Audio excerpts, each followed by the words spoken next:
మనం ఏం చేస్తున్నామంటే మనలో ఉన్న దొంగని ఫస్ట్ మనం కనిపెట్టాలి. మనలో ఉన్న దొంగ ఎవరు, మనల్ని ఎదగడానికి ఆపే దొంగ ఎవరు.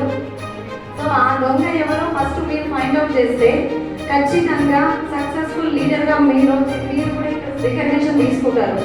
భయపడతారు చాలా మంది, మాట్లాడాలంటే ఎదుటి మనిషితో మాట్లాడాలన్నా భయమే, ప్లాన్ చెప్పాలన్నా భయమే.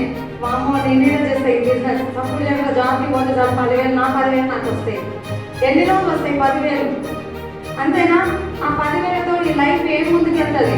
ఒక్కసారి ఆలోచించండి. ₹1,00,000 ఇన్కమ్ తీసుకునే జాబర్స్ ఉంటారు కదా బయట, జాబర్స్ అన్న నేను జాబర్స్, వాళ్ళు ఎలా ఉంటారు అంటే జాబర్స్ లాగానే ఉంటారు. జాయినింగ్ అదర్ బిజినెస్ అంటే అది దాంట్లో డ్రీమ్స్ ఫుల్ఫిల్ కావు, జీవితాన్ని మారవు. ఖచ్చితంగా మీరు అబ్జర్వ్ చేయండి. చెప్పుకోవడానికి గొప్పగా ఉంటుంది, 1,00,000 వస్తుంది నాకు, 2,00,000 వస్తుంది అని. కానీ ఆ 2,00,000 4,00,000 కావాలంటే ఎన్ని సంవత్సరాలు పడుతుంది కదా.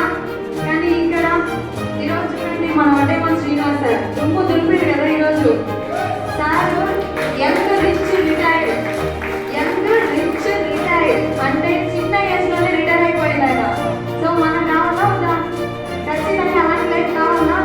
సార్ ఆడుతూ పాడుతూ చేస్తున్నారు బిజినెస్. అయితే మేము ఇంతకుముందు హైదరాబాద్ నుంచి వస్తున్నాం కదా, నవ్వకుండా సైలెంట్గా ఉంటున్న పాపన పోలే, నవ్వుకుంటూ ఫుల్ జోక్. అసలు ఒక మనిషి 7,00,000 ఇన్కమ్ తీసుకునే పర్సన్ బయట సంపాదించే జాబ్ బిజినెస్ వల్ల అయినా అంత పీస్ఫుల్ మైండ్తో ఉంటారా అండి? ₹1,00,000 సంపాదించే మామూలుగా బయట సంపాదించే వాళ్ళు ఉంటారు కదా, వాళ్ళని కనీసము వాళ్ళతో 10 నిమిషాలు మాట్లాడడానికన్నా ట్రై చేయండి. మాట్లాడతారా? ఎట్లా ఉంటుంది వాళ్ళ అటిట్యూడ్?